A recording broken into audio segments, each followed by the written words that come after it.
Hi, this is our Accessibility for Parks grant opportunity through the North Carolina Parks and Recreation Trust Fund as we continue our series on your guide to prepare your AFP application.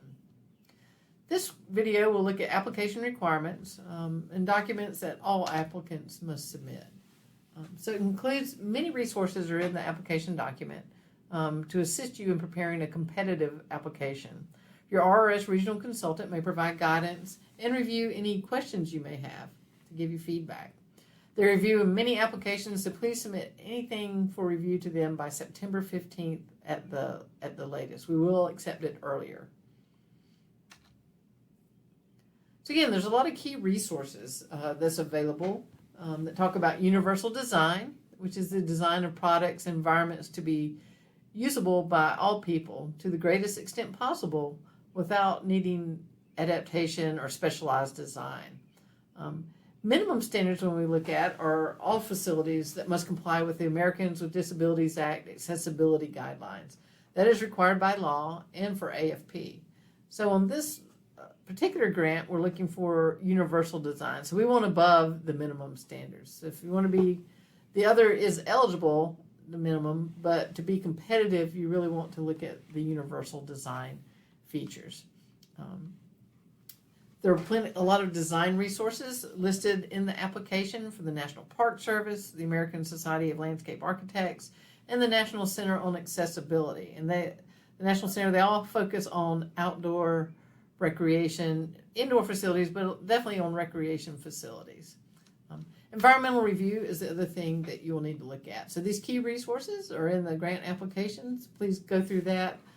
Click on these links that will lead you to a lot of resources that will give you some ideas and some things to help you research so you're planning a facility that you can build, that you know how to maintain and manage and have accurate cost estimates for.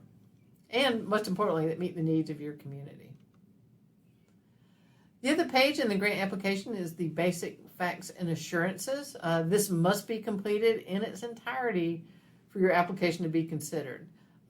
If it's submitted, it's not signed by the chief elected official, or information is missing or incorrect, your application could be deemed ineligible. So please make sure you do this. We want you to have the contact person for the grant. That must be an employee of the local government, local government manager, chief elected official.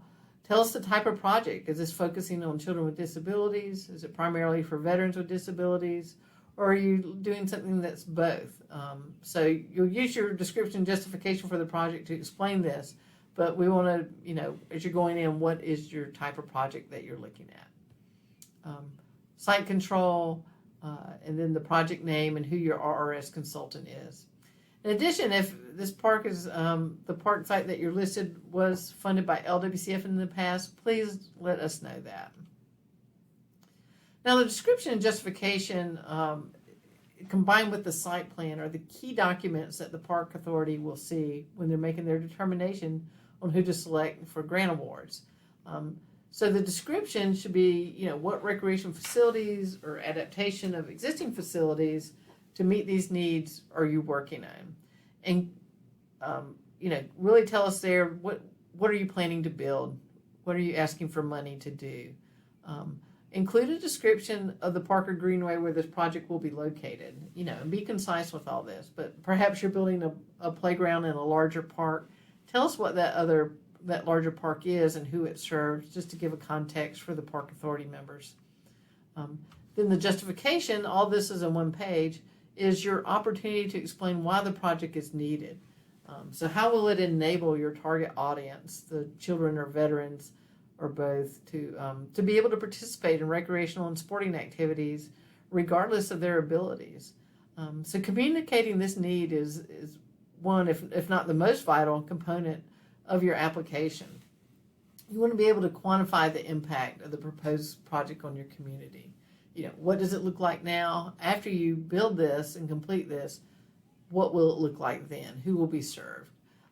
And up here in the top corner is just a reminder on formatting. It's one-page document only, 8.5 by 11 sheet of paper, 1 inch left margin, and that's for them to put them in the notebooks for their review, and 10-point font or larger. But again, it's a one-page description and justification. So one page to make your argument on why your project is better than everybody else that applied.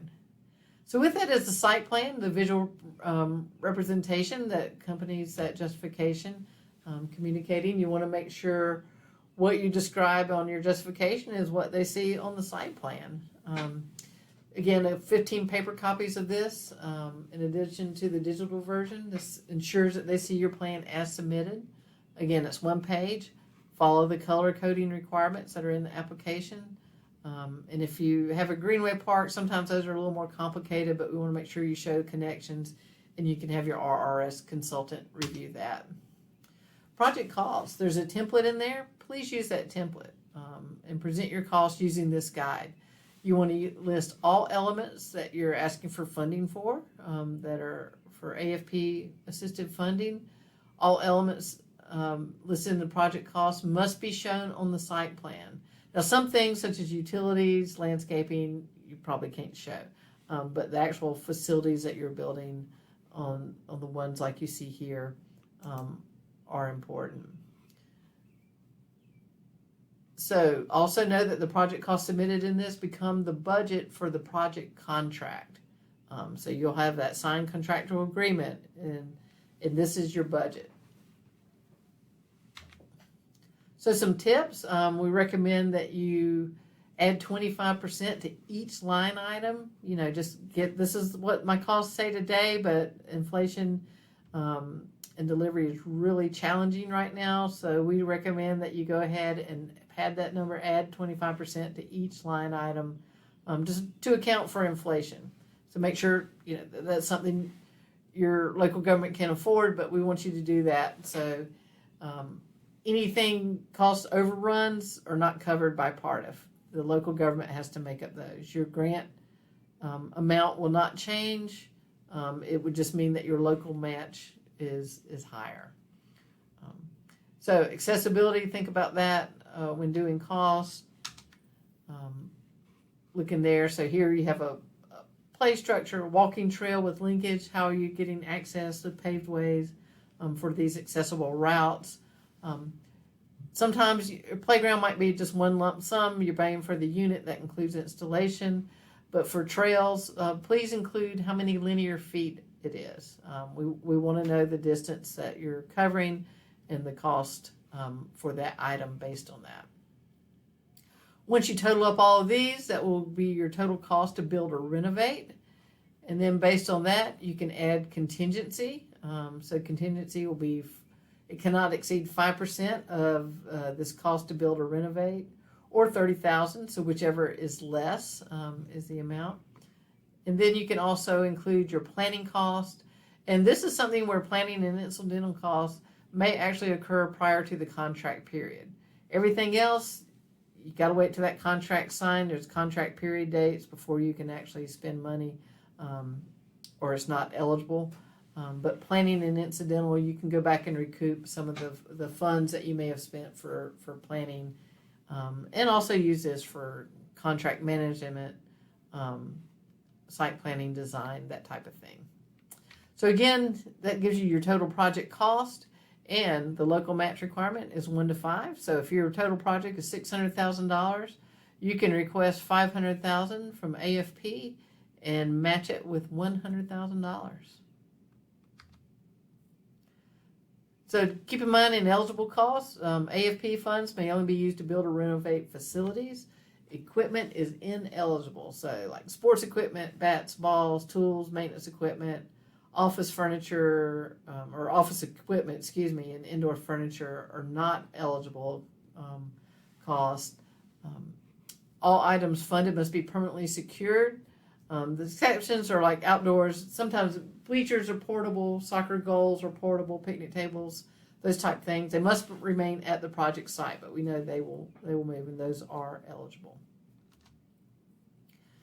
For development and renovation, again, we're talking about new constructions or renovation or special adaptation of facilities. It has to be on property that the applicant, you have site control over. You need to show that you have site control, provide environmental review data, and we do have a little bit on school site projects. So site control is proof from the applicant's attorney. So the local government attorney would fill this certification out that the local government does have one of these types of site control. It can either be fee simple, a lease agreement, 25 years or longer, or an easement. And again, you might have a site that has multiple of these. If it's a lease, you must have site control at the grant application deadline date. So you cannot submit if you're doing a lease or an easement and it has not been executed. So you like, oh, here's a draft document, we'll sign it if we get the funding. Currently, that is not eligible. So if you submit that, your whole application would be deemed ineligible. You have to have that site control execute agreements at the time of the grant application deadline. Joint use, if you're looking at school, please contact your RRS consultant. These are eligible, but it's for facilities that are located on school property. So the local government would have to be the primary sponsor and apply for the grant. With this type of arrangement, the local government and school system must have an executed joint use agreement submitted with your application. The grant staff will review that agreement before the application can be considered for funding. So if you already have that, send it to your RRS consultant. If you're developing it, we can give you some examples to use, but definitely if you have a draft version that you want reviewed, we'll make sure that it meets all the requirements, and so that's not an issue when you apply. Only recreational facilities not generally provided at a school are eligible. So swimming pools, aquatic centers, those are always eligible on school property. But for example, you can't build a playground at an elementary school because that's typically provided by the school system. But you could build a playground at a high school. Football fields are usually included at middle and high school, but not at the elementary school level. So basically, we're not part of an AFP. We're not going to fund things that are typically provided by the school systems, but we want to work with you on joint use of these facilities. So please let us know. We can talk you through some of those. Site vicinity map must be included. 8.5 by 11. Include everything that's listed on here. This information is used to, first of all, enter this into the database for environmental review, but for your RRS consultant, grant staff, perhaps a Park and Recreation Authority member, to be able to go find your park and do a site visit and look at it. You need to include the source of matching funds. So this demonstrates the capacity to fund the project. And remember, if you're awarded AFP, contract is 3 years, so you have 3 years to complete the project. So sometimes you might not have all the money up front, but you have it scheduled over the next 3 years and available. AFP does allow other state or federal funding to be used as a local match. The only exception is part of funds. So if you have active Park and Recreation Trust Fund grant, talk to us and we'll talk about it. If it's the same project that for an active grant that's not eligible, or they can't be used as a match, but you can do a different facility, say at an existing park. So again, you're required to complete the project as described within the contract within the 3-year period, regardless of the source of matching funds. So in this example, they're talking about cash in hand from a private donation, $84,000 approved CIP. But say you had applied for a grant for the recreational trails program, and you have not heard whether you've gotten that award or not. So you can list that on here, but keep in mind if a grant or something like that does not come in, you're still responsible for meeting that match. Environmental review, make sure you complete all these documents in their entirety. We want to make sure design minimizes adverse impacts on the environment, especially on sensitive features on your site. Keep in mind there's some permits that can cause serious project delays. So if you're putting a bridge, a major bridge or a dam, please have your permits in hand or know what's required for that. We've had some projects that were delayed especially if it's a federal permit, it can delay a year or so before you could even start, and that's cutting into your 3-year time period. Site description, again, park acreage, land acreage, water acreage, streams, significant natural resources, past and current property use. Is it suitable for a public park? There's been communities where a former corporate partner has left the community. The buildings are vacant, but they've donated the land, the buildings to the community to use. Depending on what that facility was in the past, it could be contaminants in the soil that you would need to remediate. So make sure you're familiar with what's on the property and have done your due diligence on that it is suitable for a park, or you have the funding to be able to clean up any brownfields or that type of information. So again, look on the resources page for information on wetlands, floodplains, tree and wildlife resources. You also want to include archaeological historic sites. If there's existing structures over 50 years old, provide a photograph and pertinent historical information. This goes through State Clearinghouse. And so they're making sure all of that for archaeology and for environmental review at the state level. Because you're getting state funds, they must review all that. Confirm any utility easements, help with your design, and then if it's a certain amount of acreage that is cleared, just know that you'll need to get erosion control permitting. Thank you. That's the end of our second video, preparing the application. We'll look for you on the next video as we overview the scoring system and grant definitions. Thank you.